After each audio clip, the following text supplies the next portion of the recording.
Reporting from the Takoradi Market Circle. From the heart of the Upper West Regional Capital. From the heart of the Ashanti Kingdom. Reporting from Sunyani. From the Central Business District of Navrongo. The parliamentarians are on recess. This is where it all unfolds. The moments that potentially alters the course of our nation and the world.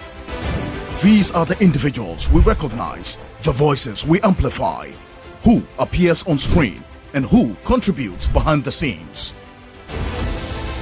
With professionalism at our core, we bring you news you can trust, impact journalism that makes a difference. This illustrates how diverse perspectives enhance our strength and reinforces our mission. This is 3 News, leaders in breaking news, exclusive interviews, facts and analysis on TV, radio, online and digital. 3 News, first in news.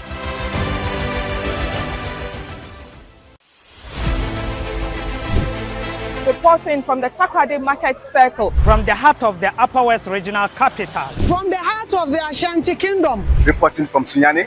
From the Central Business District of Navrongo. The parliamentarians are on recess. This is where it all unfolds. The moments that potentially alters the course of our nation and the world. These are the individuals we recognize, the voices we amplify, who appears on screen and who contributes.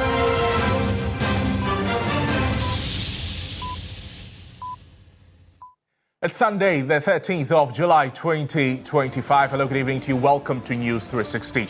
We're live from our studios here, number 35, John Hammer Street in Accra. I am Noble Crosby Annan. And I am Ayisha Yakubu. Coming up, the headlines. News 360 Headlines is brought to you by Flamingo Paint, Pepsodent Charcoal and Pepsodent Herbal, EcoBank.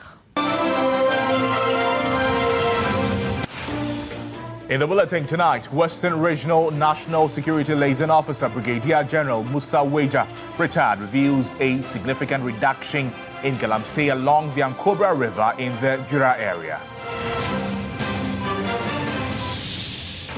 Drivers and residents living between Adentan-Dodowa have expressed concern over delays in the ongoing construction of the Adentan-Dodowa highway.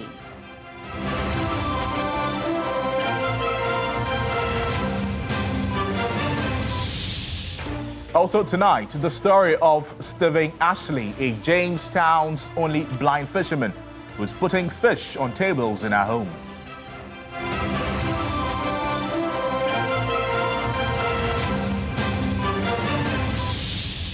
Some Ghanaian couples are now opting for simple, quiet weddings over grand ceremonies.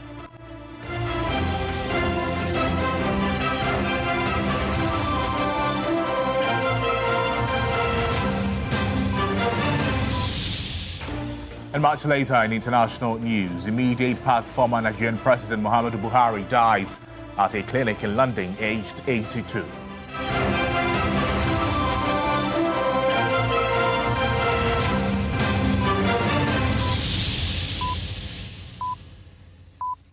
Welcome to the broadcast. We're live also on all our social media platforms at TV3 Ghana. Let's begin the bulletin from here.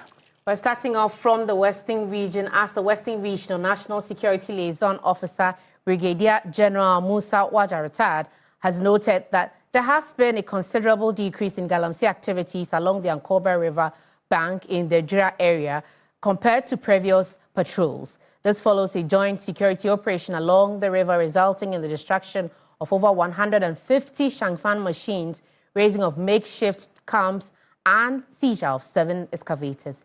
Irama Smith has more. The Joint Anti-Galamsey Task Force, comprising personnel from the Western Naval Command, 2nd Infantry Battalion and National Security Operatives, conducted a 7-hour 45-minute patrol along the Ankobra River, spanning from Jura Riaso upstream to Jura Ishiem downstream in the Evalue Adomoro Jura constituency of the Western region. Sanctioned by the Western Regional Minister Joseph Nelson, the team carried out a meticulously planned dawn raid on known Galamsey hotspots. The operation yielded significant results, with 153 Shamfang machines destroyed 87 makeshift bank houses burnt, 6 water pumps, 1 generator, 7 excavators, and 1 outboard motor seized. Western Regional National Security Liaison Officer Brigadier General Musa Waja, retired, who led the task force, stressed the importance of sustained patrols on the Akoba River to yield meaningful outcomes. Whilst coming, we realized that the surface of the river there is considerable improvement, and we hope that this will have to be sustained. But we have also discovered that there are few settlements along the leather banks, and it appears that these people are now operating in the night. So in the next patrolling, our concentration will be the destruction of all unauthorized structures along the leather bank. And we know very soon we will be able to achieve our aim. He noted a significant reduction in illegal mining activities along the Akoba River's banks in the Jura area compared to previous patrols. One significant thing that we noticed was that because of our previous operation, there were less activities along the banks of the river. It's an indication that the message is going across to all those who are settling along the banks of the river. The environmental impact of Galamsey activities is evident, with the Akoba River running thick with mud and sediment. The operation aims to restore the river's ecosystem and protect communities and agriculture downstream. Irama Smith, TV3 News. Jura Ishim. Well, from mining crackdowns in the western region back here in the capital to slow-moving construction, some drivers and residents commuting and living between Adentan-Dodowa, they've expressed concern over the delay in the ongoing construction of the Adentan-Dodowa highway. According to the drivers, the pace of work on the 22-kilometer stretch has significantly slowed down, making travel along the route increasingly difficult due to its deteriorating condition. The Adentan-Dodowa highway is still under construction. The 22-kilometer route, once completed, is expected to feature interchanges and flyovers at major intersections to ease traffic flow. A visit to the construction site revealed some minor works being carried out by the contractor. Sections from Adenta to Oyibi and beyond have been graded, but road users say the uneven surface is affecting travel. The contractors have slowed down on the road, so and they have abandoned somewhere like Amahia and Amanfrum. The road is not as at first. They grade all the places, so if it rain like this, you cannot go as you go first. You see, it's hard for us to work on the road. So because of that, the Trotro people said to go to Dodowa Street, they didn't go. They load here to, how do you call it? Short. They go to Amahia. If they reach Amahia, they go to another Oyibi. So if somebody is here as a passenger going to Dodowa, it will take 3 cars before you reach Dodowa. Some drivers are urging the contractor to complete one side of the route before shifting attention to the other to ease movement. They have to do one side so that we move to the other side. They come here, but at times you are going here, you go to this place. It's difficult for us to drive. Contractors have to tide one side for us so that we'll be using it for a meantime. I don't want to help us. However, the site manager of the construction company says the slowdown in progress is due to the rainy season, which has affected operations. During rainy seasons like this, we don't do a lot of earthworks. So if the drivers are not seeing a lot of trucks moving up and down, dumping material left, right, center, it's because the weather is not too favorable for operations such as earthworks. He added that about 50% of the project has so far been completed. The job is 36 months. We've done 16 out of the 36. We've done almost about 50% of the works. So 20 months, we should be able to do the rest of the works under 20 months. Meanwhile, some structures in Amahia, which lie in the path of the road, have not yet been demolished due to pending compensation issues. Affected residents are calling for timely compensation to enable them to relocate. Before the whole construction will start, I think there were private valuers who came to value the properties that are within the road. Okay, so they came to do the valuation, they brought their reports, but governments haven't come in to, compensate the people. That is why they skipped this very place and work is still in progress elsewhere. Residents in nearby communities, including Oyibi, Adomrobe, and Ebri, are also calling on government to intervene and expedite the project. If they are constructing the Dodowa Adentan road, traffic could be diverted onto this road in case it is in a very good shape. Because now the road is in a very deplorable state with the onslaught of the heavy rains. Hopefully within the next 20 months, according to the project manager, this 22-kilometer road from Adentan all the way to Dodowa will be completed to speed up trading activities in this part of the country. Joseph Armstrong, Gold Alibwe TV3, Dodowa. Well, while drivers are navigating bad roads, some students will navigate a new calendar. To some education stories now, and the Ghana Education Service has released the approved academic calendar for basic schools across the country for the 2025-2026 academic year. My colleague Ayisha Yakubu is standing by to walk us through what the new timelines will be. Ayisha. Right, Crosby, as you rightly put it, this calendar is by the Ghana Education Service for the 2025-2026 academic calendar. Now, the first term is going to have 15 weeks. The reopening is on September 2, 2025, and then they will have their midterm break for 2 days from October 31 to November 3. And then school officially closes on December 18, 2025, and then vacation is December 19, 2025 through to January 7, 2026. Also, then we have the second term. Now, the second term here has 12 weeks. Now, in that 12 weeks, reopening date is on January 8, 2026, and then school officially closes on April 1, 2026 as well. Vacation is on April 2, 2026 through to April 20, 2026. The third term has 13 weeks overall, and the opening for the third term is April 21, 2026, and the school officially closes on July 23, 2026, and their vacation is on July 26, 2026. Now, the dates that you have to keep in mind is the dates for the Basic Education Certificate examination, which is from May 4 to May 11, 2026. So there you have it. That is the academic calendar for the 2025-2026 school year, which was released by the Ghana Education Service. Well, clearly, parents and students can now plan in accordance with this calendar released by the Ghana Education Service.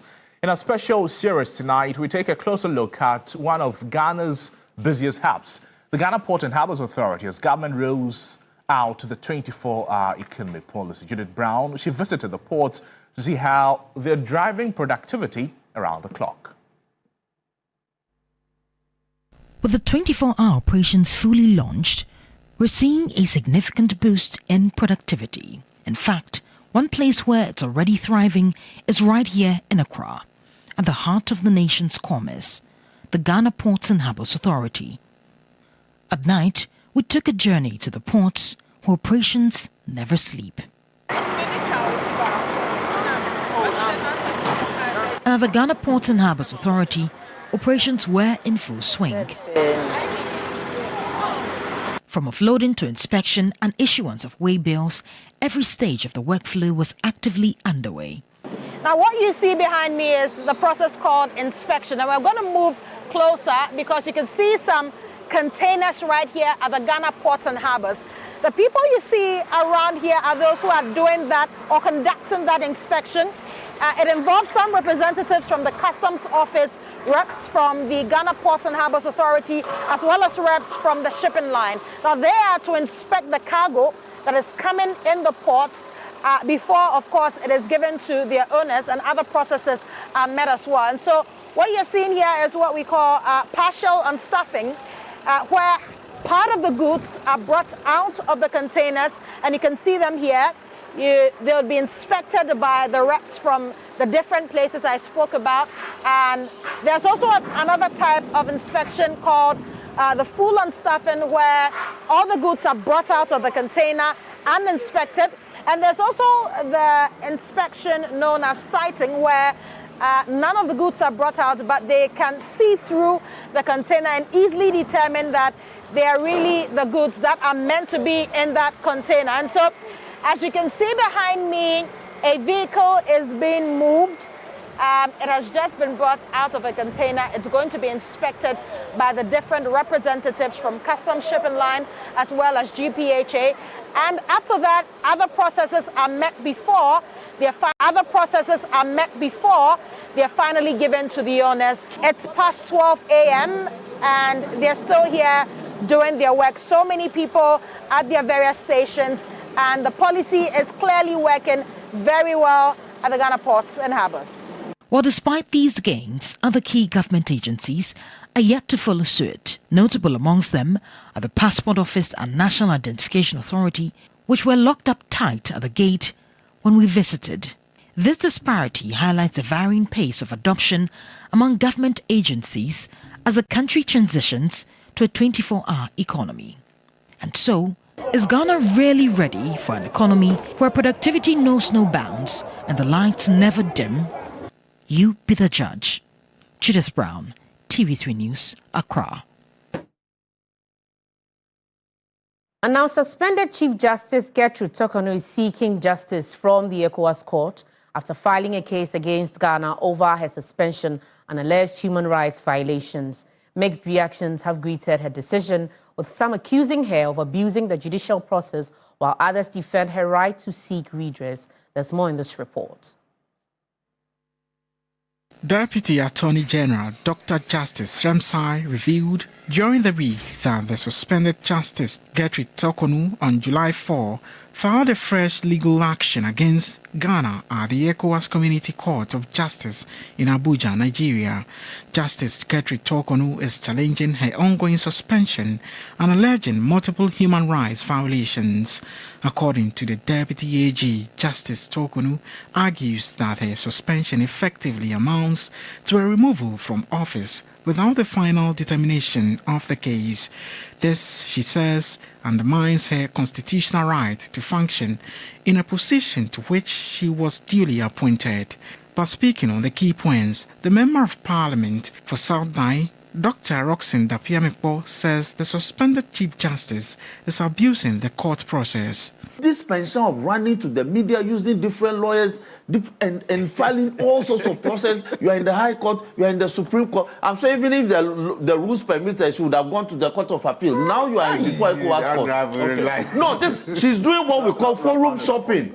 Senior, let's be. Okay, look. She's doing forum shopping. Let's not kick her. She taught us law. When you go to court, she will put you right. She taught us law. And I think she should stop it. For a former director of the Ghana School of Law and private legal practitioner, Kweku Ansah Asare, the suspended Chief Justice seems to be taking actions that are harming her case. It is our own rules of procedure and evidence that we are applying, and therefore, taking the matter out of the purview of our court to the ECOWAS court is not going to achieve the desired, purpose. I think it will be defeated. And at the end of the day, I think that upon a sober reflection, the Chief Justice will realize that, she has shot herself wrongly in the foot. No one else. She's making her bed and she's lying in it. And it saddens and pains me that, she's adding more insults to injury. Private legal practitioner Martin Pebu also spoke about the new development. For me, what is clear is that once it's an exit to go, fine. Okay. But not an exit that come back, no. Right. No, that one I'm very, very clear that no. These are very serious matters. Either we go into the details and get merits, or she should be given an opportunity to leave, but not the one that come back and occupy the position without us going into the case. Okay. As for that one, if she wants to come back into office, then let's go into the case. We can't sweep those under the carpet. Otherwise, democracy will not grow. Let's see how we can do, because now it's becoming just one too many. Today we are in this court. The next day we are in another court, and the publications, it's dragging us. I don't think that it helps us. Justice Tokunu was suspended on April 22, 2025 in line with Article 146 of the 1992 Constitution, following the establishment of a prima facie case against her after the receipt of 3 separate petitions. Subsequently, a 5-member committee chaired by Supreme Court Justice Gabriel Scott Pomang was appointed by the President to investigate the allegations. However, the suspended Chief Justice has accused the committee of abusing and violating her fundamental human rights. The ECOWAS court has yet to set a date for hearing the case. And speaking of justice, the chairman of the Constitutional Review Committee, Professor Henry Prempeh, says the committee will adopt the 2010 Constitutional Review Committee's report as a primary document for the ongoing review process. Speaking during the 5th Zonal Public Engagement at Ho in the Volta region, Professor Prempeh explained that the prevailing circumstances in the country demand an amendment of the 1992 Constitution.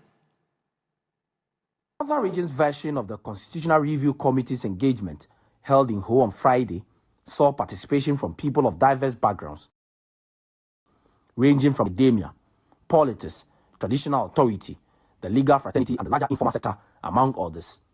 Participants took turns to make inputs and proffered suggestions that they believe should be considered for inclusion into the review process. These suggestions, according to the committee, are not only useful, but will go a long way to validate its final report. Participation has been very high. The diversity of the audience, the diversity of the views, the passion with which some of these views are expressed, and I think the whole experience has not been different. So you can tell that people are really looking for some change. And I think this meeting also validates that opinion. Chairman of the committee, Professor Prempeh, believes the time is right for the needed changes to be made to Ghana's constitution. I think this is a different moment. And the mere fact that the 2010 report was not taken on board does not mean it's dead.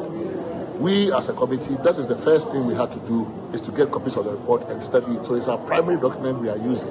A senior lecturer at the Department of Governance Studies at the Evangelical Presbyterian University College Ho, Dr. Harrison Belle, while commenting on the engagement, urged government and the committee to ensure the review process is not truncated like the others in the past.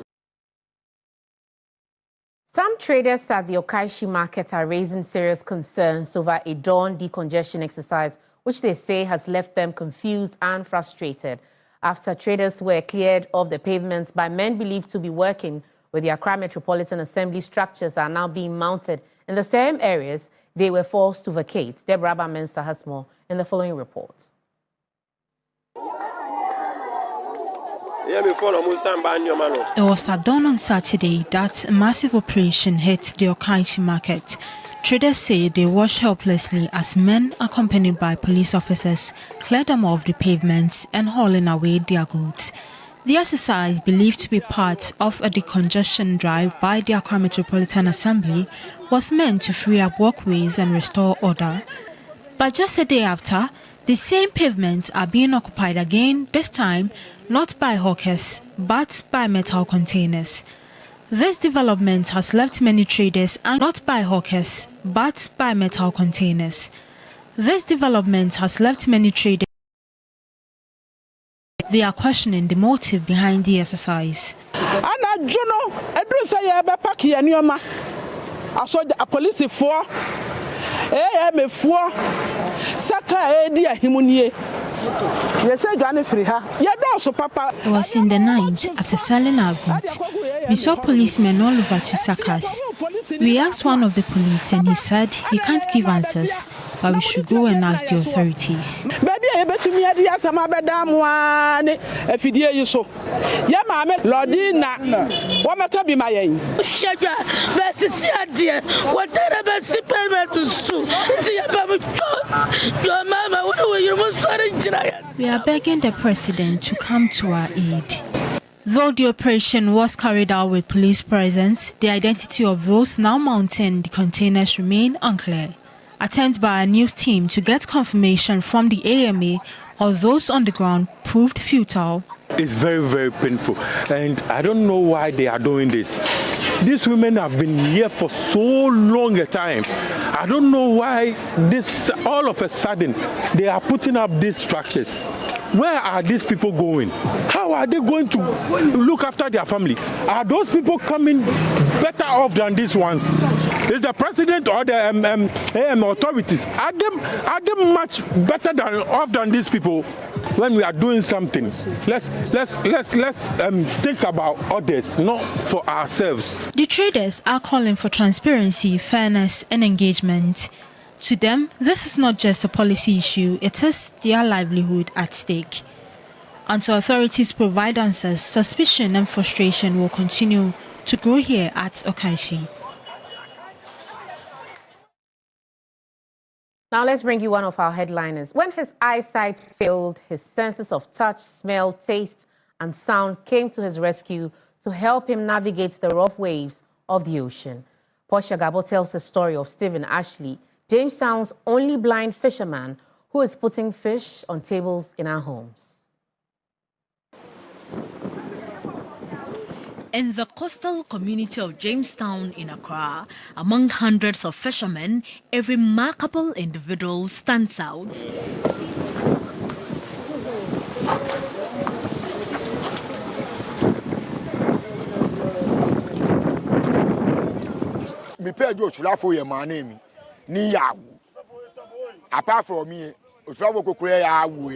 I am the only blind fisherman in Jamestown. If you ask of me, you'll be told I am Sammy Steve Wonder. At fishing, I am called Blind Fisherman Soldier because I work like a soldier at sea.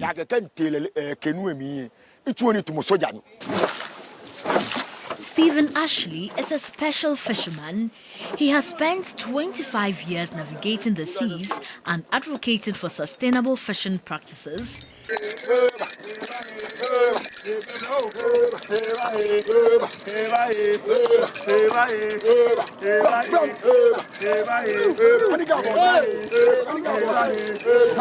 Stephen tells me he was not born blind.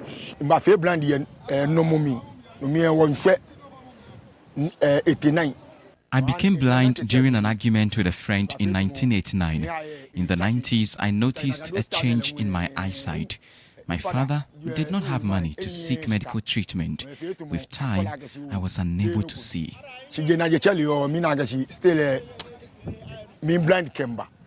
earned the nickname Stevie Wonder after he had a chance encounter with a US-based musician during his visit to Ghana in the 1990s.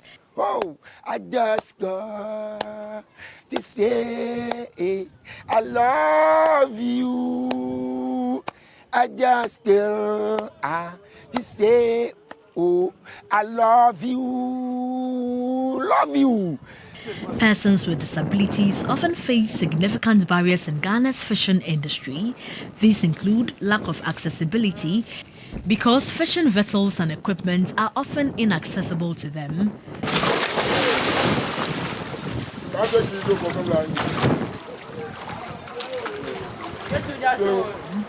But he has overcome these challenges.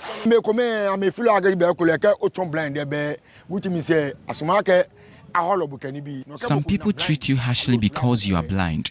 You must respect a blind person and draw them closer to you when you meet one. His colleague fishermen help him out when the need arises.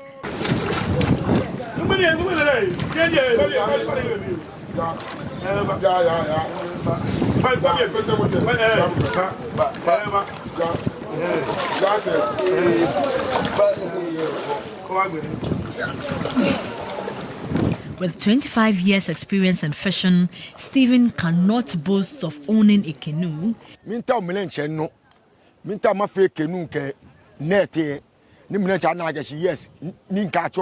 The blind fisherman soldier. I want to own a canoe and a fishing net to prove that disability does not limit one's capabilities or potential. You do not need to beg on the street.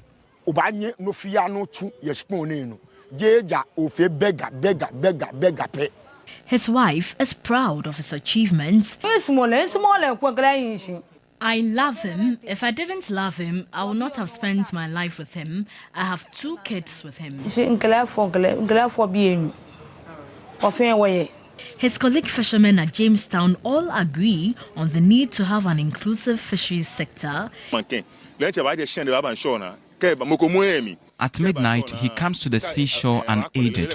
He is helped when climbing the canoe. I treat him well after fishing.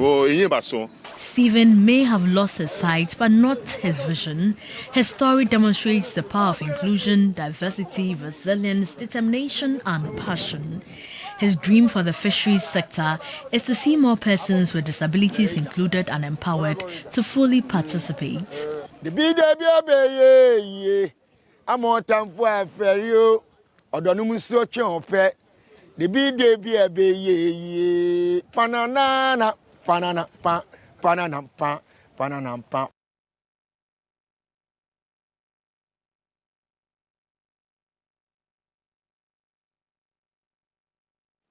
Well, clearly, disability does not limit one's capabilities. To some other stories tonight, and from the sea to the isle, Ghanaian weddings have always been known to be lavish, loud, and even at times larger than life. But there's a new wave of couples quietly walking away from that tradition. In this report, Ayisha Yakubu explores what is behind the growing trend of couples choosing the simplest form of unions.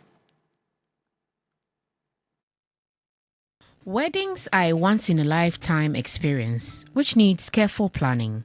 From gowns to gold chairs, some go all out, transforming the ceremony into a social spectacle that demands time, money, and attention. But not everyone is chasing extravagance, even among those who can afford it.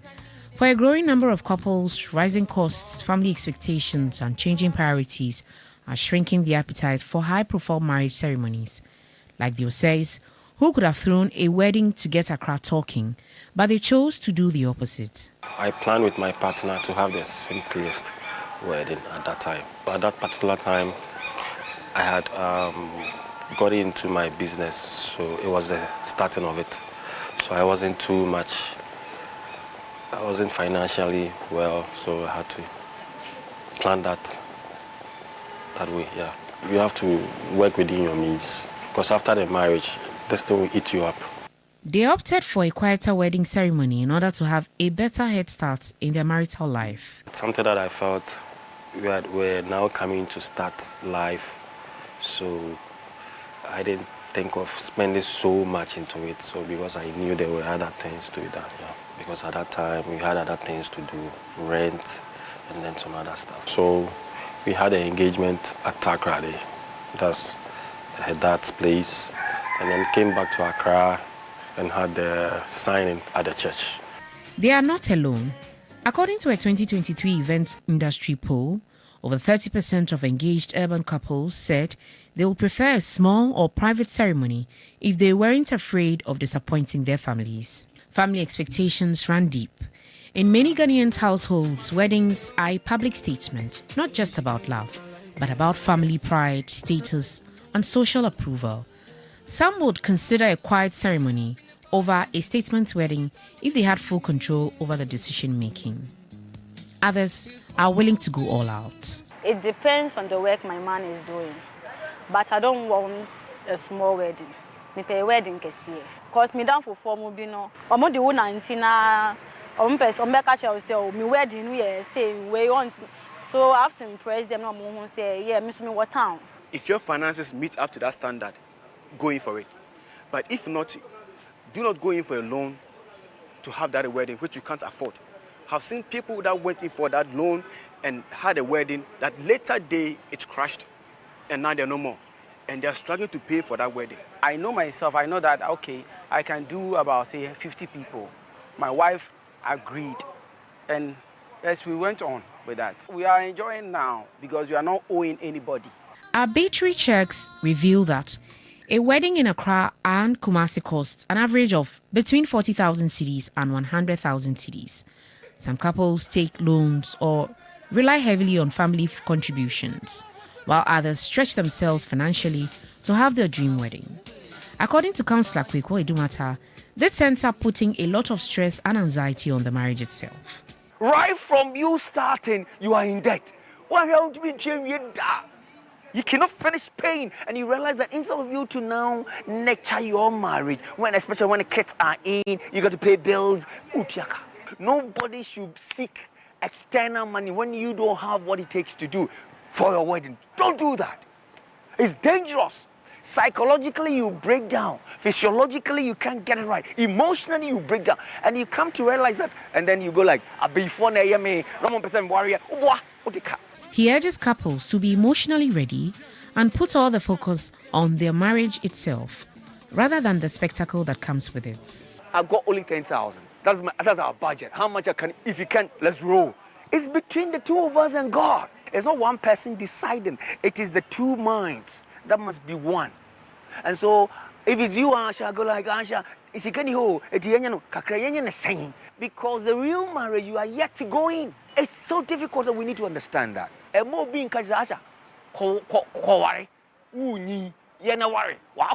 Stop it!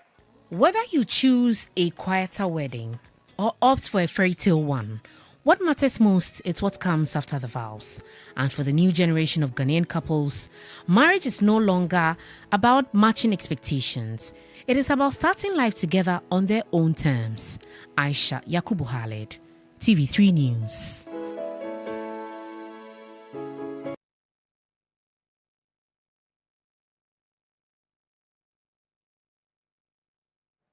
You're watching News360. We return with more stories after this break. Stay with us.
For staying with us on News 360, let's bring you some more stories.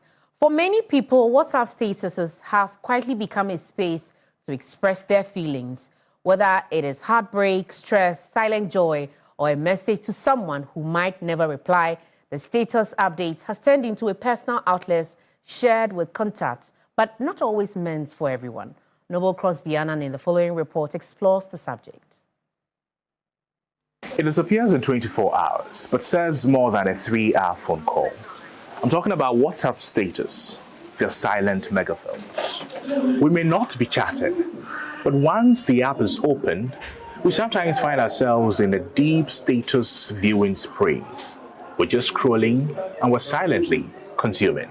From coded heartbreak posts to quick-fire business pitches, WhatsApp status, it has become one of the most personal and most powerful social media stage.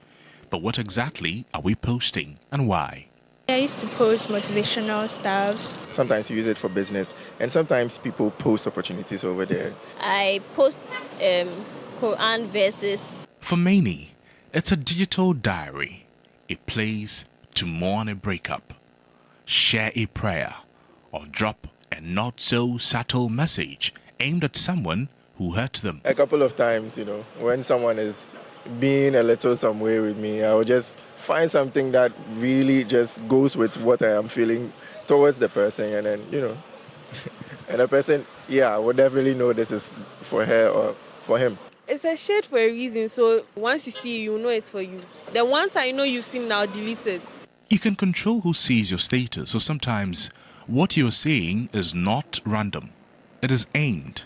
And sometimes what you're not seeing is also for a purpose.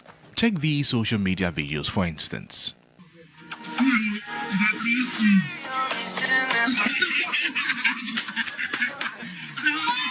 Jesus! Movie the status. No only flower there. Ayana. Movie am from here. Okay. It's not just emotion. It's economy.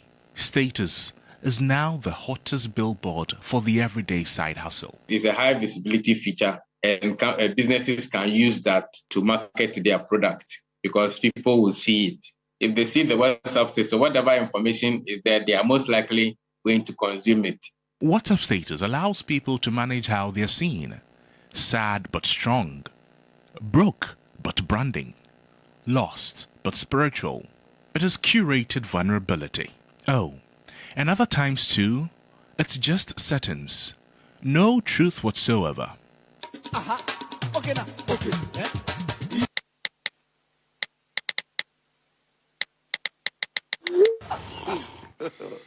God have mercy upon us. For many, it's just an avenue or a platform. But did you know the psychology and sociology behind your wanting to update your status or spending time viewing that of others?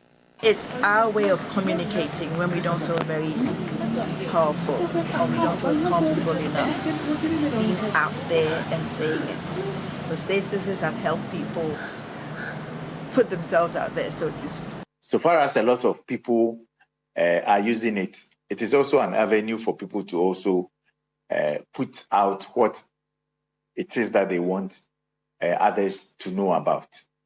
It turns out every status is someone's voice, even if it sounds like silence.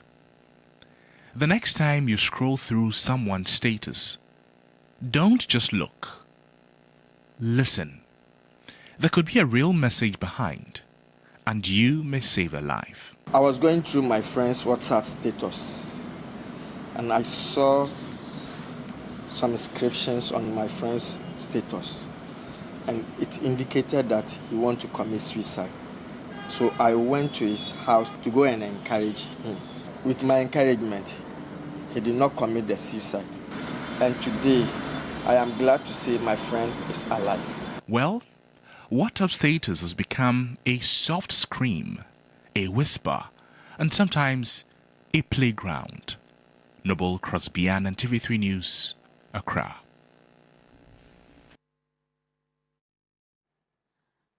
Away from that to the Bono East region now, and residents of Kintampo are calling on the government to intervene and resolve The Chieftaincy dispute in the area. According to the residents, the development is threatening their security and economic well-being. Belinda Tete has more here. While the dispute centers on rightful occupant of the stool, local residents emphasize that its consequences extend far beyond traditional protocol, directly impacting their livelihoods and safety. This, according to residents, is having a direct economic consequence as vendors who relied on the town's active night economy are now hesitant to operate, leading to a substantial loss of revenue for the municipality. Those fighting around, they are disturbing with the youth who are coming up now. Right now, if you are fighting, how will I go to work and get money for my family? What I'll just tell them that we need peace in Kintampo here. Tourist attractions. Kintampo is endowed with a lot of tourist attraction that could help improve the status of the community.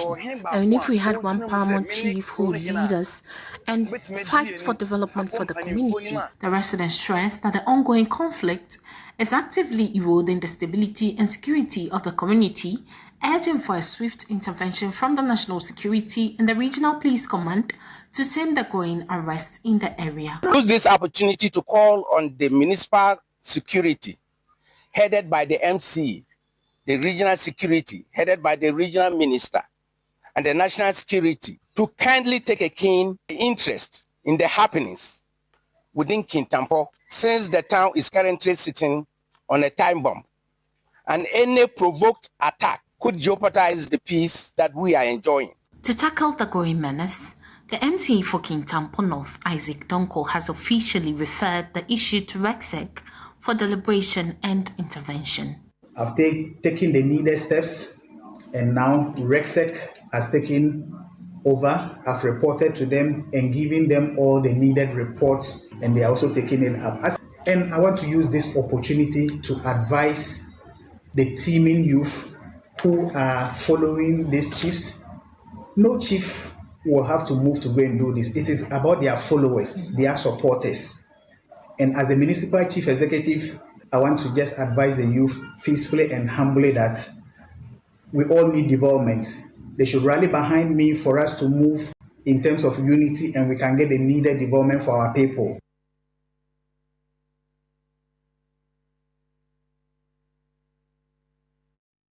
Adansi Travels, a leading travel agency, has launched Dubai Week to highlight one of its most popular destinations. This is part of activities marking Adansi Travels' 12th anniversary. From dream getaways to unforgettable experiences, Adansi Travels has been connecting Ghanaians to the world for 12 years. To mark this milestone, Adansi Travels is shining a spotlight on Dubai, a destination close to its origins and to the heart of many of its clients. Starting August 12, Adansi Travels will fly hundreds to Dubai with curated travel packages from just $1,580, covering flights, hotel stays, visas, and full experiences. As part of the anniversary celebrations, travelers will enjoy unique cultural fusions like a full Ghana-themed desert party featuring Ghanaian food and DJ sets in the heart of Dubai. CEO of Adansi Travels, Gideon Asari, says the idea to start the agency was born from a trip to Dubai years ago, and now, 12 years on, they are giving back with something special. Our business, actually, the idea to start a travel agency came after I had visited Dubai 30 years ago with a group of friends. So after 12 years of doing this, helping people go to Dubai, we felt that this deserves a special focus, and that is why we chose this week as a Dubai week. And the good news is that since we are celebrating our anniversary in Dubai, we are giving some unique experiences that you will never find it in Dubai. Country manager for Emirates Ghana, Saud Al-Akili, noted how Emirates has benefited from its partnership with Adansi Travels. What Adansi Travels is doing is great packages where we are coming in as an airline also to connect the people and the Ghanaians from here to Dubai, to offer them the best experience when it comes to hospitality as well as culture. I would love to invite everyone to join Adansi Travel in their next trip in August to see and feel more of Dubai and what Dubai has to offer.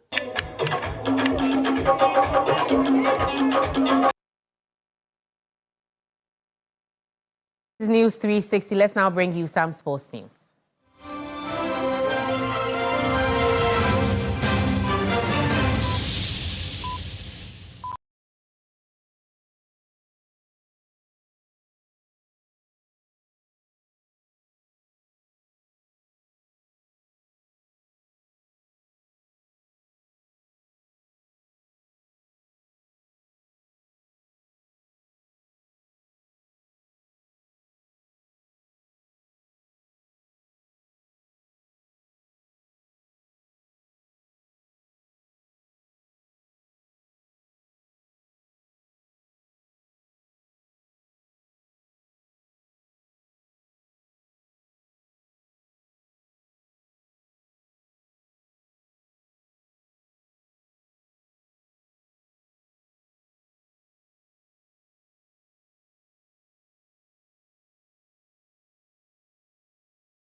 Spray and coil.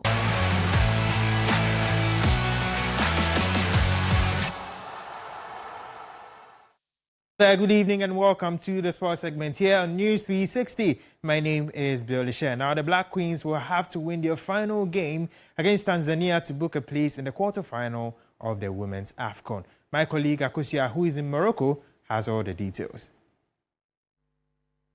Points each in Group C, Tanzania and Ghana are going into the final round of March to grab all the possible points to possibly end up as one of the third-ranked teams to move into the next stage of the competition. Coach Kim Lasbioke Green and Chantel Boy Holoka has been speaking to the media, and they have shown so much optimism, understanding the importance of the final game. We're having a good feeling. Of course, we worked hard for the 3 points in the previous game, so we were a little bit disappointed with just 1 point. We think that we deserved more, but in the end of the day, the most important were probably to get at least 1 point. Now we have everything in our own hands and to make sure to win the game tomorrow. I think as players, I'm just echoing the same as the coach. I think throughout the whole camp, throughout the whole team, we have the positivity, we believe in ourselves, we know we've got the quality.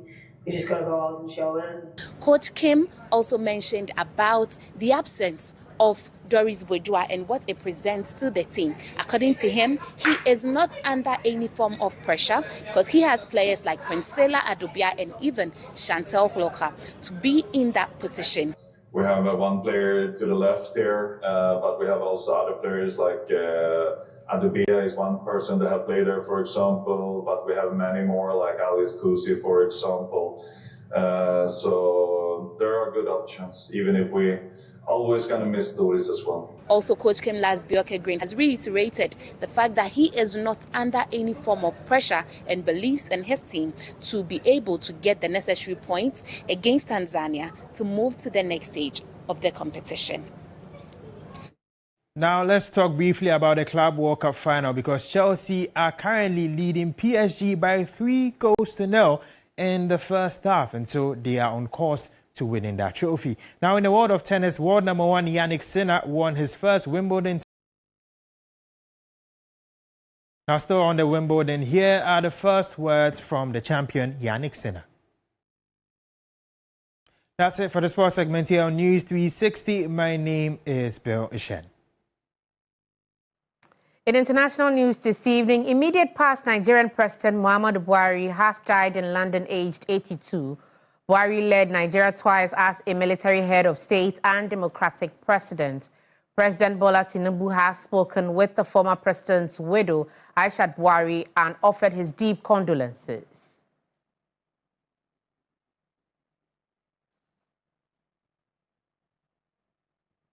Served as Nigeria's civilian president from 2015 to 2023 after previously leading the country as a military head of state between 1983 and 1985.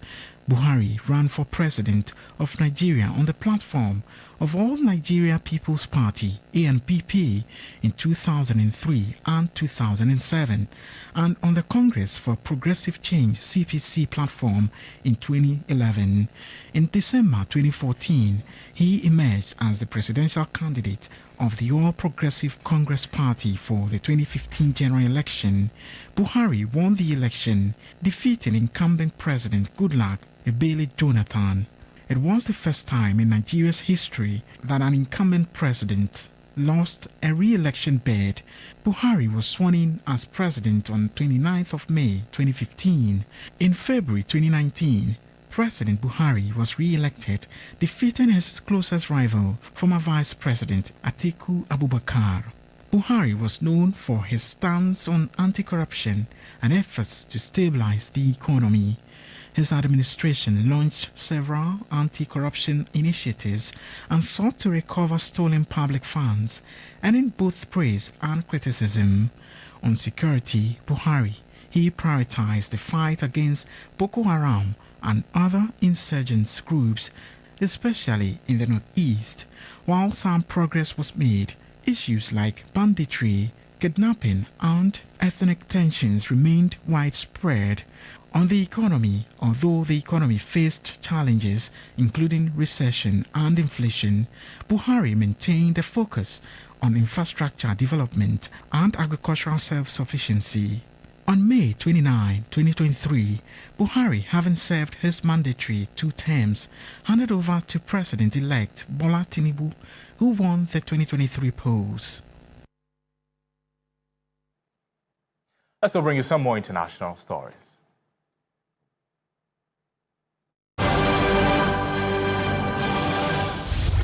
Secretary General of the North Atlantic Treaty Organization, NATO, Mark Rutte, is set to meet President Donald Trump this week on the heels of the U.S. leader announcing plans to sell NATO allies weaponry that it can then pass on to Ukraine.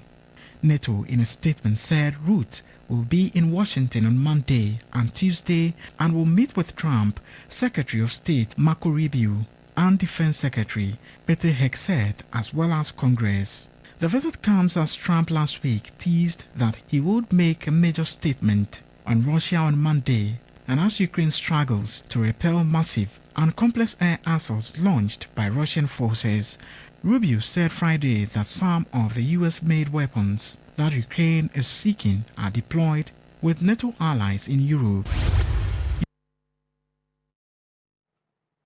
Well, that's our package for you tonight. But there's more news always on our website, 3news.com. I am Noble Crosby Annan. And I'm Ayisha Yakubu. Have a great week ahead.